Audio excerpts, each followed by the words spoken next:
Namaste. Dandavat Pranam.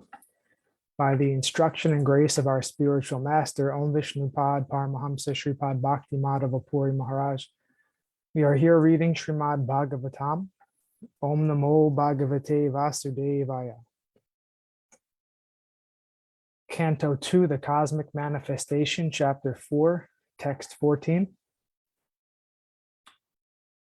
Namo Namaste Strishabhaya Sattvatam Vidura Kastaya Muhu Kuyoginam Nirasta Samyati Sayena Radhasa Svadhamani Brahmani Ramshate Nama.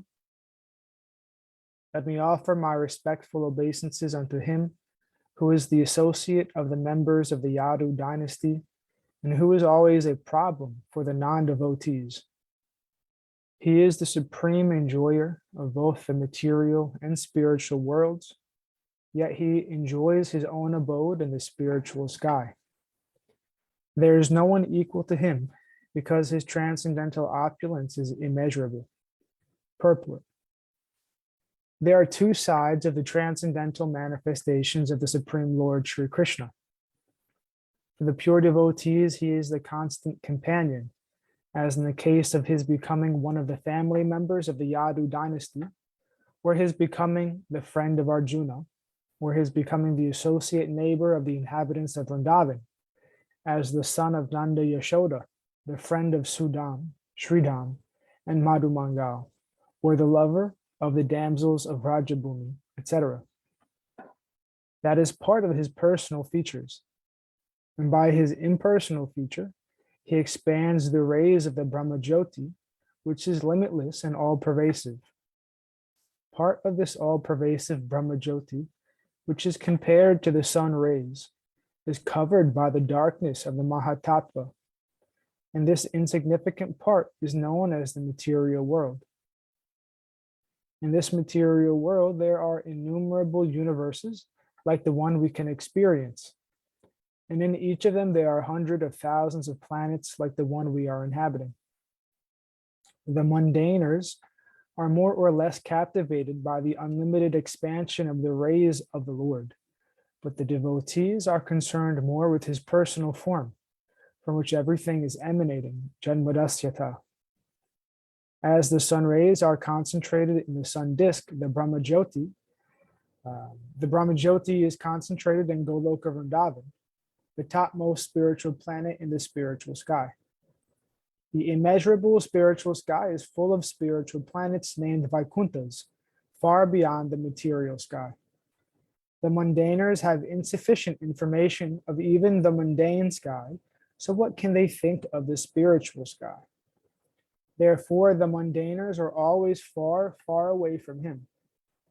Even if in the future they are able to manufacture some machine whose speed may be accelerated to the velocity of the wind or mind, the mundaners still will be unable to imagine reaching the planets in the spiritual sky. So the Lord in his residential abode will always remain a myth or a mysterious problem. But for the devotees, the Lord will always be available as an associate. In the spiritual sky, his opulence is immeasurable. The Lord resides in all the spiritual planets, the innumerable Vaikuntha planets, by expanding his plenary portions along with his liberated devotee associates. But the impersonalists who want to merge into the existence of the Lord are allowed to merge as one of the spiritual sparks of the Brahmajyoti. They have no qualifications for becoming associates of the Lord, either in the Vaikuntha planets or in the supreme planet, Goloka Vrindavan, described in Bhagavad Gita as Madham, and here in this verse as the Svadham of the Lord, Svadhama. This Madhama or Svadhama is described in Bhagavad Gita 15.6 as follows.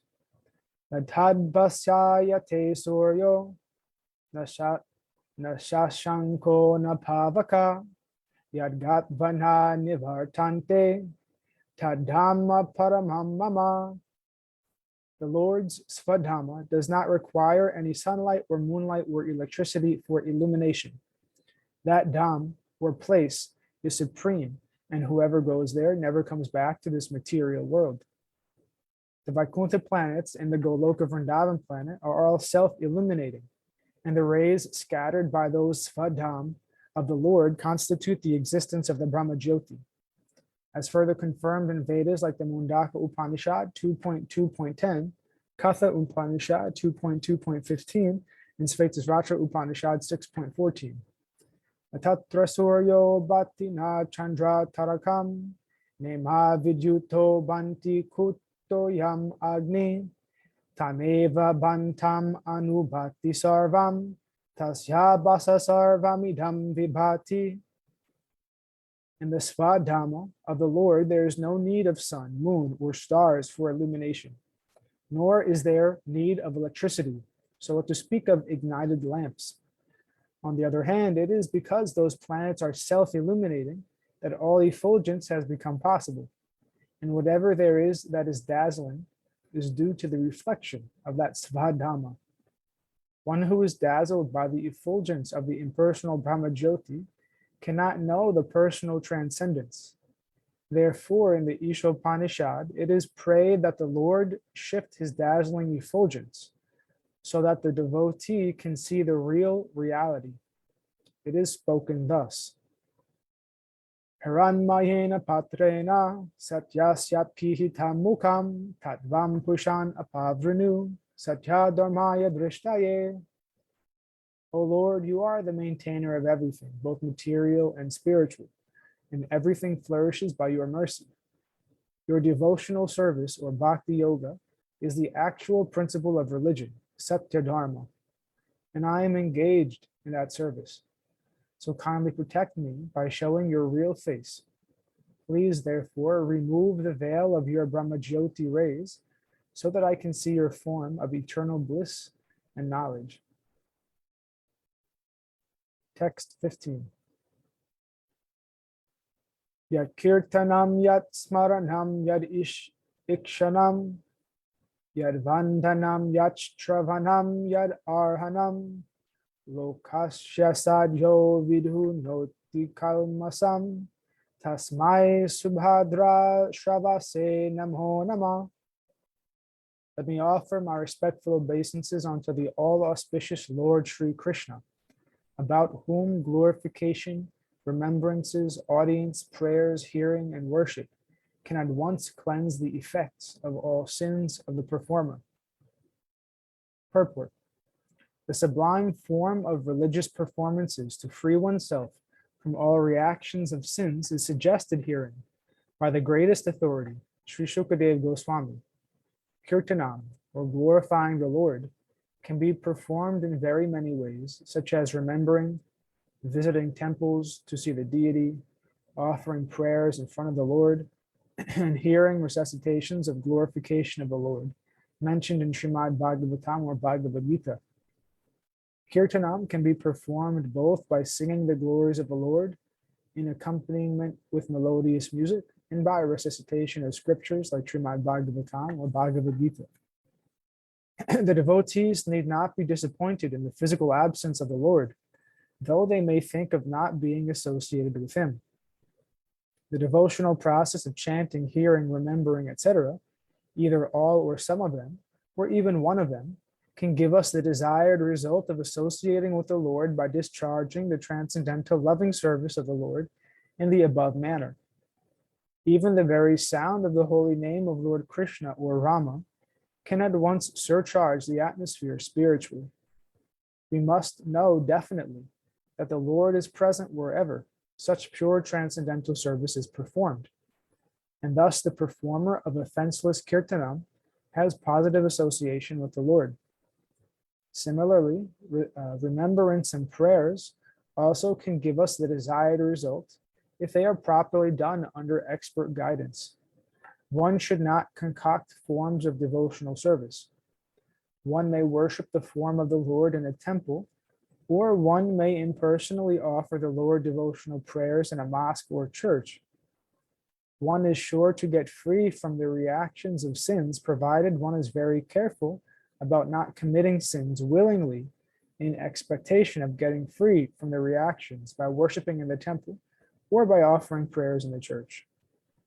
This mentality of committing sins willfully on the strength of devotional service is called Namno Balad Yasyahi Papa Buddhi, and it is the greatest offense in the discharge of devotional service. Hearing, therefore, is essential in order to keep oneself strictly on guard against such pitfalls of sins, and in order to give special stress to the hearing process, the Goswami invokes all auspicious fortune in this matter. Text 16. Vichakshana prasadanat sangham vyudosha bhayato nutar atmana vidhanti hi brahma gatim gata klamas tasmai subhadra shavase namo nama. Let me offer my respectful obeisances again and again unto the all-auspicious Lord Sri Krishna, the highly intellectual, simply by surrendering unto his lotus feet, the highly intellectual, simply by surrendering unto his lotus feet, are relieved of all attachments to present and future existences, and without difficulty progress towards spiritual existence. Purport. Lord Sri Krishna has repeatedly instructed Arjuna, for that matter, everyone concerned with becoming his unalloyed devotee. In the last phase of his instruction on Bhagavad Gita 18.64 through 66, he instructed most confidentially as follows: Sarva guyatamam bhuya shrinu me paramam vacha ishtosi me dridam iti tato vakshami te hitim manmana bhava yad bhakto madhyaji mam namaskuru mamevasyasi satyam te pratijane priyosi me sarva dharmam pradityaga man ekam sharanam vraja aham tvam sarva papebhyo mokshashyami masucha. So sarva guyatamam bhuya shrino me paramam vacha isto si me dridam iti tato vakshami te hitam manmana bhava mad bhakto madhyaji mam namaskuru mame vasyasi satyam te pratijane priyosi me sarva dharmam prityaga mamikam sharanam vraja aham tvam sarva papebhyo mokshashyami masucha. My dear Arjuna, you are very dear to me, and therefore only for your good I will disclose the most secret part of my instructions. It is simply this: become a pure devotee of mine and give yourself unto me only, and I promise you full spiritual existence, by which you may gain the eternal right of transcendental loving service unto me. Just give up all other ways of religiosity and exclusively surrender unto me, and believe that I will protect you from your sinful acts, and I shall deliver you. Do not worry anymore. Persons who are intelligent take serious notice of this last instruction of the Lord. Knowledge of the self is the first step in spiritual realization, which is called confidential knowledge, and the step further is God realization, which is called more confidential knowledge. The culmination of knowledge of Bhagavad Gita is God realization, and when one attains this stage of God realization, he naturally, voluntarily becomes a devotee of the Lord to render him loving transcendental service. This devotional service to the Lord is always based on love of God and is distinct from the nature of routine service as prescribed in Karma Yoga, Jnana Yoga, or Dhyana Yoga. In Bhagavad Gita, there are different instructions for such men of different categories, and there are various descriptions for Varnashram Dharma, Sannyas Dharma, Yati Dharma, and the renounced order of life, controlling the senses, meditation, perfection of mystic powers, etc. But one who fully surrenders unto the Lord to render service unto him out of spontaneous love for him, factually assimilates the essence of all knowledge described in the Vedas. One who adopts this method very skillfully attains perfection of life at once. And this perfection of human life is called Brahmagati, or the progressive march in spiritual existence. As enunciated by Srila Jiva Goswami on the basis of Vedic assurances, Brahmagati means to attain a spiritual form as good as that of the Lord. And in that form, the liberated living being eternally lives on one of the spiritual planets situated in the spiritual sky. Attainment of this perfection of life is easily available to a pure devotee of the Lord without his undergoing any difficult method of perfection. Such a devotional life is full of kirtanam, smaranam, ikshanam, etc., as mentioned in the previous verse. One must therefore adopt this simple way of devotional life in order to attain the highest perfection available in any category of the human form of life in any part of the world. When Lord Brahma met Lord Krishna as a playful child at Vrindavan, he offered his prayer in which he said, Treya Shrutim Bhaktim Urasya Tevibho Tushyanti Ye Kevala Bodha Labdaye Tesham Maso Kleshala E Vasishyate Nanyadyata Stula Tushavaghatinam. Bhagavatam 10.14.4. Bhakti Yoga is the highest quality of perfection to be achieved by the intelligent person in lieu of performing a large quantity of spiritual activities. The example cited here is very appropriate. A handful of real paddy is more valuable than heaps of paddy skins without any substance within. Similarly, one should not be attracted by the jugglery of the karma kand or gyan kand or even the gymnastic performances of yoga, but skillfully should take to the simple performances of kirtanam, smaranam, etc., under a bona fide spiritual master, and without any difficulty attain the highest perfection. Thus ends our reading for today. We'll continue from text 17 on Monday, hopefully.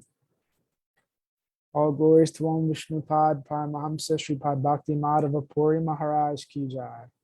Jai Srila Prabhupada, Srila Guru Maharaj, Srila Guru Dev, Srila Acharya Dev, Srila Shanta Maharaj Ki Jai.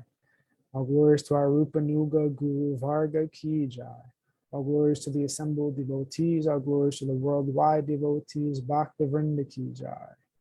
Jai Navadvip Dham, Jai Mayapur Dham, Jai Nishundapali Dham Ki Jai. Jai Jagannath Puri Dham Ki Jai. Jagannath Baladev Subhadra Ju Ki Jai. Vrindavan Dham Ki Jai. Giri Govardhan Gupta Govardhan Dham Ki Jai. Shamkund Radha Kund Ki Jai. Tulsi Devi Bhakti Devi Vrinda Devi Ki Jai. Jai Srimad Bhagavatam Ki Jai. Nitai Gaur Pramanandi Hari Hari Hari Bol. Dhanyavad Pranams.